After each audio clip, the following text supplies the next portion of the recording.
प्रिय श्रोताओं, पितृपक्ष के इन पावन दिनों में प्रतिदिन सुनाई जाने वाली कथाएं केवल श्रवण के लिए नहीं होती, अपितु वे हमारे पूर्वजों के प्रति कृतज्ञता प्रकट करने का एक साधन भी हैं। शास्त्रों में भी स्पष्ट कहा गया है कि यदि इन कथाओं के पुण्य को श्रद्धा भक्ति सहित अपने पितरों को समर्पित किया जाए तो उन्हें मोक्ष की प्राप्ति होती है। गरुड़ पुराण में भी पितृ मुक्ति के विविध उपाय बताए गए हैं और आज हम यह दुर्लभ अवसर प्राप्त हुआ है तो हमें हृदय की गहराइयों से इन कथाओं का श्रवण कर उनके पुण्य को पितरों को अर्पण करना चाहिए और यही सच्ची संतति सेवा और उनका परम तर्पण है। आइए आज पितृपक्ष की कुछ कथाओं से पहले हम सभी अपने अपने पितरों से प्रार्थना करें।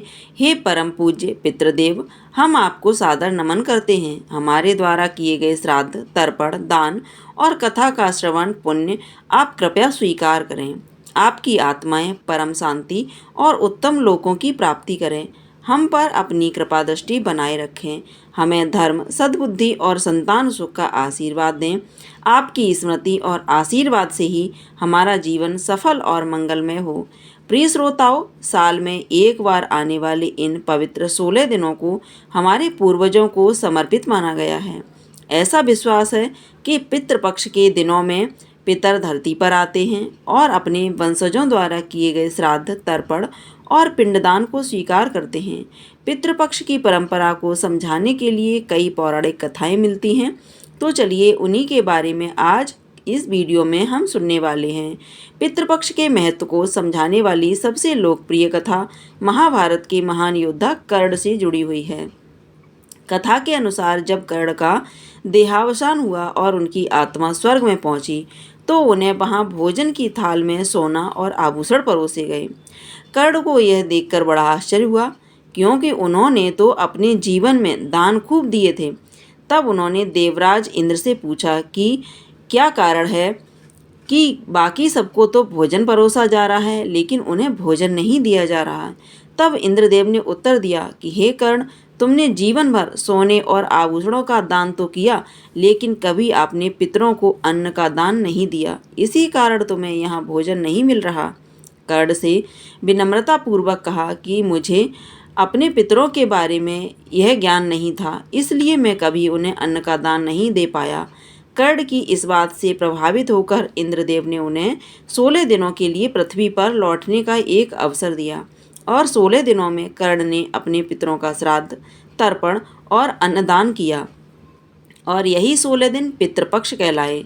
महाभारत में भी पितृपक्ष का उल्लेख मिलता है। कहा जाता है कि भीष्म पितामह ने युधिष्ठिर महाराज को श्राद्ध के महत्व और नियमों के बारे में बताया था। उन्होंने कहा था कि आश्विन मास के कृष्ण पक्ष में पितरों का स्मरण करके श्राद्ध करने से पितर प्रसन्न होते हैं और अपनी संतानों को आशीर्वाद देते हैं। भीष्म पितामह ने श्राद्ध की विधि समझाते हुए आगे कहा कि सबसे पहले पिता के लिए पिंडदान करना चाहिए, इसके बाद दादा के लिए और फिर परदादा के लिए। प्रत्येक पिंडदान करते समय साधक को एकाग्रचित्त होकर गायत्री मंत्र का जाप करना चाहिए और सोमाय पितृते स्वाहा का उच्चारण करते भीष्म पितामह ने युधिष्ठिर महाराज को पितृपक्ष के इतिहास से जुड़ी कथा के बारे में भी बताया, जिसके अनुसार अत्रि मुनि के वंश में ऋषि निमि का जन्म हुआ था। उनके पुत्र श्रीमान की कम आयु में ही मृत्यु हो गई, जिससे वे बड़े दुखी हुए। पुत्र वियोग से पीड़ित होकर उन्होंने अमावस्या के दिन ब्राह्मणों को भोजन कराया और पिंडदान किया। मान्यता है कि इसके बाद अन्य ऋषियों ने भी पितरों का श्राद्ध करने की इस परंपरा को अपनाया और धीरे धीरे समाज के चारों वर्णों के लोग अपने अपने पितरों के लिए अन्न अर्पित करने लगे। एक और कथा के अनुसार निमि ऋषि द्वारा अर्पित लगातार श्राद्ध का भोजन करने से पितरों को अजीर्ण यानी भोजन न पचने वाली समस्या हो गई और वे इस पीड़ा से दुखी होकर श्री ब्रह्मा जी के पास पहुँचे। तब ब्रह्मा जी ने अग्निदेव की ओर संकेत करते हुए कहा कि वे ही पितरों का कष्ट दूर करेंगे। अग्निदेव ने कहा कि अब से वे भी पितरों और देवताओं के साथ श्राद्ध का भोजन किया करेंगे और उनकी उपस्थिति से भोजन पचने में कोई बाधा नहीं आएगी। तभी से श्राद्ध की शुरुआत अग्नि को आहुति देकर की जाने लगी। महाभारत के अनुसार अग्नि में हवन करने के बाद पितरों के निमित्त किए जाने वाले पिंडदान को ब्रह्मा राक्षस भी दूषित नहीं कर सकते। अग्निदेव को उपस्थित देखकर राक्षसगण वहां से भाग जाते हैं। इसलिए श्राद्ध में अग्नि का विशेष महत्व है। गरुड़ पुराण में श्राद्ध का महत्व बहुत सुंदर ढंग से समझाया गया है।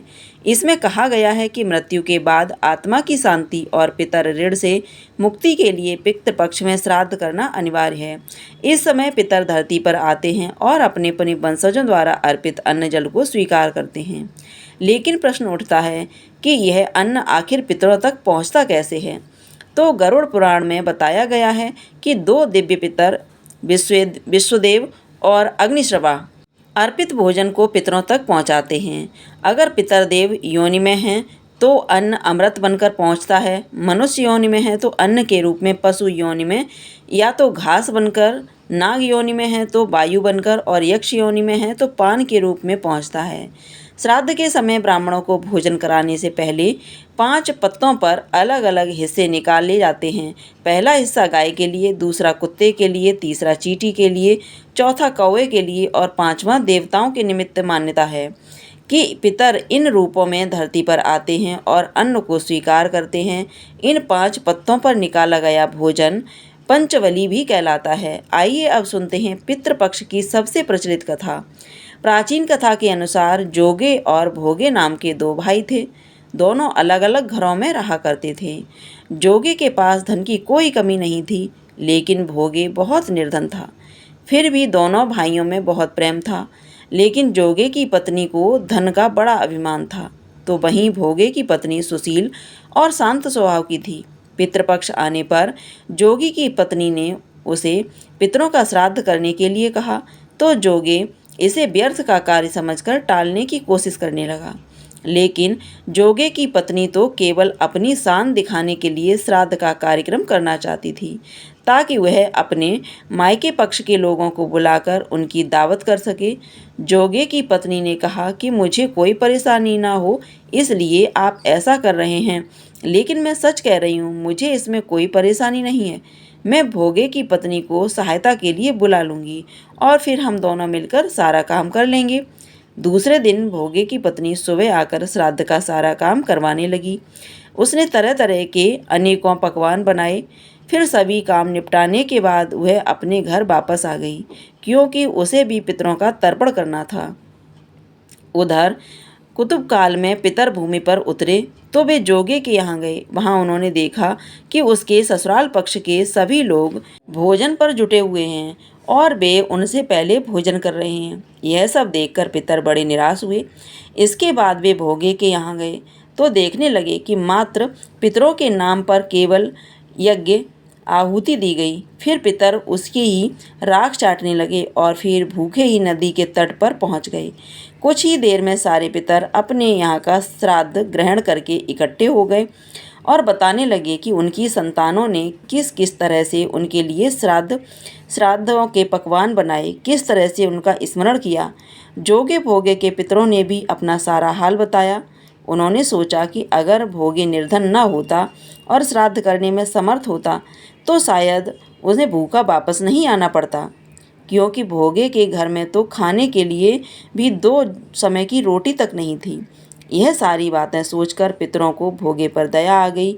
यह सोचकर पितर अचानक से नाच नाच कर गाने लगे कि भोगे के घर धन हो जाए, भोगे के घर धन हो जाए। सांझ का समय हो चला था, लेकिन भोगे के घर में खाने के लिए कुछ भी नहीं था और उसके बच्चे भी सुबह से भूखे थे। बच्चों ने अपनी माँ से कहा कि माँ, भूख लगी है। तब उन्हें टालने के लिए गुस्से में गरजकर भोगे की पत्नी ने कहा कि जाओ, आंगन में हौदी रखी है, उससे जाकर खोल लो, उसमें जो कुछ भी मिल जाए आपस में बांट कर खा लेना। बच्चों ने जब वहाँ जाकर हौदी खोली तो दौड़े दौड़े अपनी माँ के पास आकर कहने लगे कि माँ, हौदी तो मोहरों से भरी पड़ी है। माँ को विश्वास नहीं हुआ और वह दौड़ी दौड़ी हौदी के पास गई। आकर उसने जब यह सब कुछ देखा तो उसके आश्चर्य का ठिकाना नहीं रहा।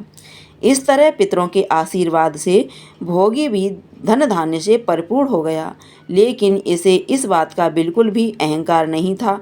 और फिर अगले वर्ष श्राद्ध आने पर खूब धूमधाम से दोनों पति पत्नी ने मिलकर अपने पितरों का श्राद्ध किया। भोगे की पत्नी ने श्राद्ध के दिन 56 तरह के भोजन बनाए, ब्राह्मणों को अपने घर बुलाकर श्राद्ध किया, उन्हें भोजन कराया और दान दक्षिणा भी दी।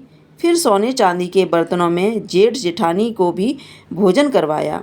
इससे पितर बहुत प्रसन्न और तृप्त हुए और उन्हें आशीर्वाद देकर तृप्त होकर वे अपने लोक को वापस चले गए। प्रयागराज में त्रिवेणी संगम का जल पाप मुक्ति तो कराता ही है, साथ ही मोक्ष भी प्रदान करने वाला है। आइए जानते हैं प्रयागराज में त्रिवेणी संगम से जुड़ी एक प्राचीन कथा। आखिर कैसे कुंभ नगरी के त्रिवेणी जल की महिमा से एक प्रेत योनि से मुक्त हो पाया। कहा जाता है कि अनादिकाल में केरल में बसु नाम का एक ब्राह्मण रहता था, लेकिन उसका आचरण बहुत खराब था। उसके बंधुओं ने उसे भूमिहीन करके घर से निकाल दिया था और वह दुखी होकर निर्धनता में अपनी जन्मभूमि को त्याग कर इधर उधर भटकने लगा। जंगलों से भटकता हुआ वह भूख प्यास से व्याकुल ब्राह्मण विंध्य पर्वत पर पहुंच गया। वहां तड़पते हुए उसकी मृत्यु हो गई। कहा जाता है कि उसका दाह संस्कार न होने के कारण प्रेत बनकर वह वन की कंदराओं में विचर कर निवास करता है। वह गर्मी सर्दी से परेशान बिना जल के हाहाकार करता हुआ भटकने लगा। एक दिन की बात है, उस मार्ग से एक यात्री घोड़े में त्रिवेणी का जल भरकर लेकर भगवान जनार्दन के श्लोकों का पाठ करते हुए जा रहा था। एकाएक प्रेत उसके सामने आ गया और उसने उस यात्री से कहा कि डरो मत, हे धर्मनिष्ठ, मैं तुम्हारी गगरी से त्रिवेणी का पवित्र जल पीना चाहता हूँ, लेकिन अगर तुमने जल नहीं दिया तो मैं तुम्हारे प्राण ले लूँगा। प्रेत के वचन सुनकर वह पथिक बोला, नीलवर्ण भयंकर चंचल नेत्र वाले तुम हो कौन और तुम्हारा शरीर मांस रहित क्यों है। इस पर प्रेत ने उसे बताया कि मैं लोभी, मलिन, व्यभिचारी, क्रिया रहित ब्राह्मण था। पूर्व जन्मों के ऐसे कर्मों के कारण ही मेरी ऐसी दुर्दशा हुई है।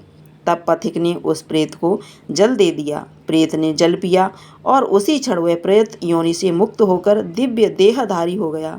और उस दिव्य देहधारी पुरुष ने कहा कि हे पथिक, त्रिवेणी की जल की महिमा का वर्णन कोई नहीं जान सकता। इसे तो स्वयं महादेव अपने मस्तक पर धारण करते हैं, जो अचित शक्ति वाला है। अनेकों आशीर्वाद देकर वह पिशाच प्रेत योनि से मुक्त होकर स्वर्गलोक को चला गया। इस प्रकार प्रयाग के मातम्य को जानकर महाकुंभ में माघ मास में त्रिवेणी के जल के आचमन से पाप तो दूर होते ही हैं, पिशाच योनि से मुक्ति मिल जाती है। ज्योतिष विज्ञान की दृष्टि से उज्जैनी अर्थात उज्जैन नगरी का अपना विशिष्ट स्थान है और श्राद्ध पक्ष में उज्जैन में स्थित शिवलिंग श्री पिशाच मुक्तेश्वर महादेव का भी विशेष महत्व है।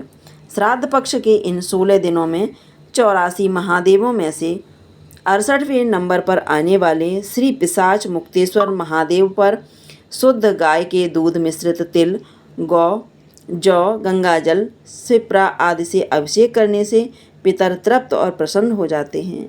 पूर्वज चाहे किसी भी योनि में प्रवेश कर गए हों, चाहे वे अकाल मृत्यु को प्राप्त हुए हों, चाहे उनका दाह संस्कार विधिवत न किया गया हो, पिशाच मुक्तेश्वर महादेव उन्हें प्रेत योनि से मुक्त करते हैं। कलयुग में सोम नाम का शत्रु हुआ। मरने पर वह मरु देश में पिशाच योनि में पड़ गया। एक समय उसे मार्ग से हर एक विद्या का जानकर ब्राह्मण मिला। उसे देखकर पिशाच उसे खाने के लिए दौड़ पड़ा। ब्राह्मण के रथ के पहिए की गड़गड़ाहट सुनकर वह पिशाच घबरा गया। तब ब्राह्मण ने कहा, तुम्हें डरने की जरूरत नहीं। तब पिशाच ने यह जानकर कि यह ब्राह्मण तो विद्वान और ज्ञाता है, उनसे पूछा कि पिशाच योनि किस कर्म से मिलती है, कौन से पुण्य से पिशाच योनि से मुक्ति संभव है। तब ब्राह्मण देवता ने बताया कि द्रव्य हरण करने और देवता के द्रव्य को चुराने वाला पिशाच योनि को प्राप्त होता है। ब्राह्मण देवता के यह वचन सुनकर पिशाच ने मुक्ति का मार्ग पूछा। तब उन्होंने बताया कि तीर्थ नगरी अवंतिका में पिशाचत्व को नाश करने वाले महादेव हैं, श्री पिशाच मुक्तेश्वर महादेव। उनके दर्शन मात्र से तुम्हें पिशाच योनि से मुक्ति मिल जाएगी। तब पिशाच महाकाल वन में आया और उसने क्षिप्रा नदी में स्नान किया और उस दिव्य लिंग के दर्शन किए। तब उसे पिशाच योनि से मुक्ति मिल गई और वह विष्णुलोक को प्राप्त हुआ। जो व्यक्ति पितृपक्ष में श्री पिशाच मुक्तेश्वर लिंग के दर्शन और अभिषेक करते हैं, उनके पितरों का मोक्ष हो जाता है और उन्हें प्रेत या पिशाच योनि से मुक्ति मिल जाती है। प्राचीन समय की बात है, तुंगभद्रा नदी के किनारे अनुपम नामक एक नगर में आत्मदेव नामक एक ब्राह्मण रहते थे। उनकी पत्नी का नाम धुंधली। आत्मदेव को सबसे बड़ा दुख यह था कि उनकी कोई संतान नहीं थी। इससे वे हमेशा चिंतित रहते। एक दिन दुखी होकर वे वन में चले गए। वहाँ पर उन्हें एक सन्यासी महात्मा के दर्शन हुए। आत्मदेव ने सन्यासी के सामने अपना दुख निवेदन किया कि हे महात्मन, मैं बहुत दुखी हूँ, मेरी कोई संतान नहीं है। सन्यासी ने ध्यान लगाकर देखा और फिर बताया कि भाग्य की प्रबलता और विधाता के लिखे लेख के चलते 7 जन्मों तक आपको संतान की प्राप्ति का कोई योग नहीं है।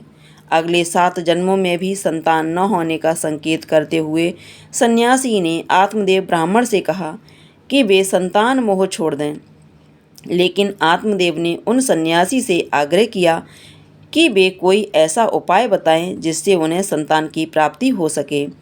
तब उनके आग्रह को देखते हुए सन्यासी महात्मा ने आत्मदेव ब्राह्मण को एक फल प्रदान किया और कहा कि वह इसे अपनी पत्नी को खिला दे और उसे नियम पूर्वक रहने को कहे, तो निश्चित रूप से संतान की प्राप्ति होगी। आत्मदेव ब्राह्मण ने घर लौटकर वह फल अपनी पत्नी धुंधली को दिया और सन्यासी की बात बताते हुए उससे कहा कि वह श्रद्धापूर्वक फल खा ले तो अवश्य ही संतान की प्राप्ति होगी। धुंधली ने अपने पति से फल तो ले लिया, लेकिन दुविधा में पड़ गई कि इसे खाएं या ना खाएं। उसके मन में अनेक कुतर्क आने लगे और आखिरकार उसने उस फल को नहीं खाया और अपनी बहन की सलाह से चुपचाप उस फल को गाय को खिला दिया। धुंधली की बहन उस समय गर्भवती थी। उसने धुंधली के साथ योजना बनाई। उसके अनुसार जब उसके पुत्र हुआ तो उसने अपने पुत्र को धुंधली को दे दिया। आत्मदेव ब्राह्मण दोनों बहनों की इस योजना से पूरी तरह अनजान थे, इसलिए उन्होंने उस पुत्र को ही अपना पुत्र मान लिया और धुंधली ने अपने पुत्र का नाम धुंधकारी रखा। सन्यासी का दिया हुआ फल खाने के कारण उधर गौ से भी एक सुंदर मनुष्य आकार वाला बच्चा पैदा हुआ।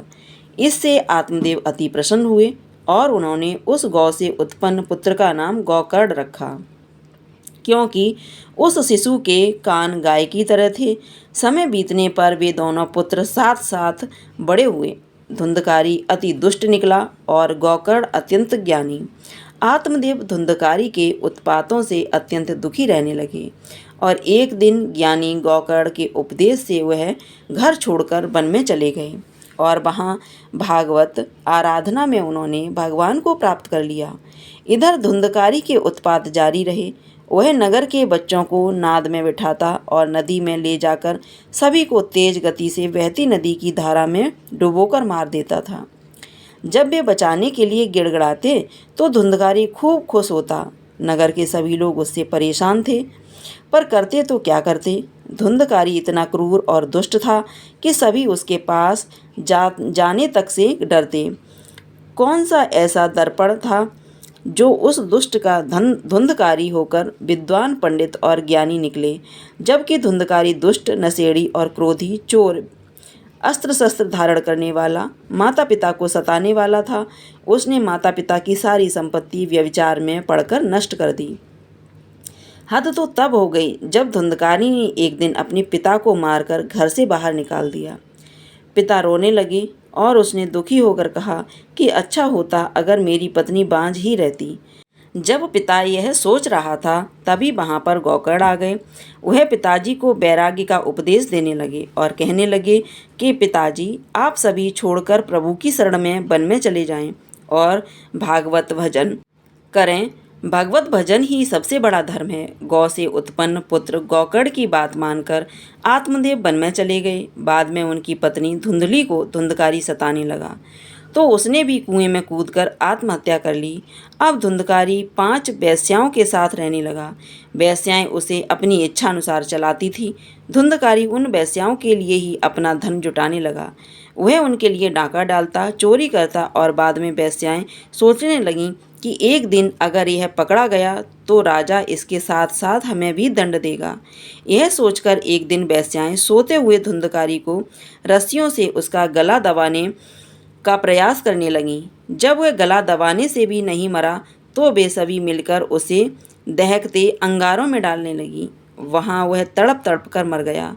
बाद में उसे गड्ढा खोदकर गाड़ दिया गया। मरने के बाद धुंधकारी भयंकर दुख देने, झेलने और अपने दुष्कर्मों के कारण प्रेत बन गया। प्रेत बन जाने के बाद भूख और प्यास के कारण वह व्याकुल रहने लगा। रह रहकर वह चिल्लाता भी रहता क्योंकि उसे अंगारों से जलाया गया था, इसलिए उसकी अनुभूति उसे अभी भी सताती रहती।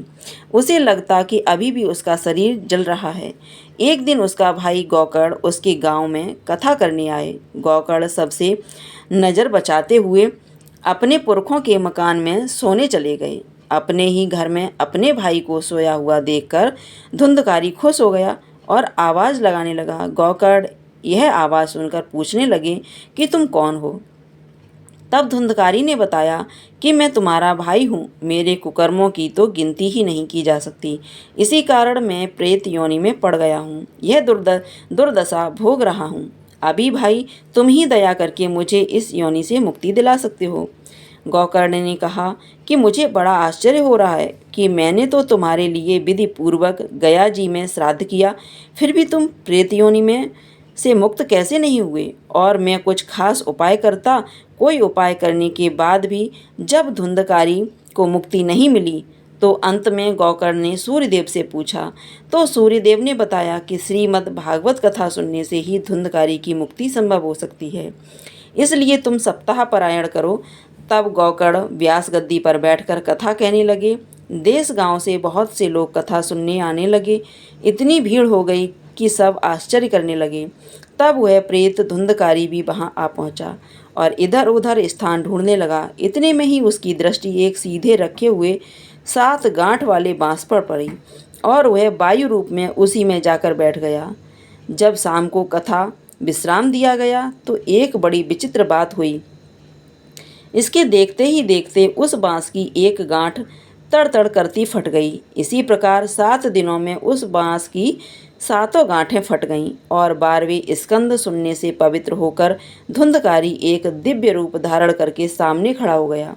उसने भाई को प्रणाम किया। तभी बैकुंठवासी पार्षदों के सहित एक विमान वहां उतरा और उस सबके देखते ही देखते धुंधकारी विमान पर चढ़ गया।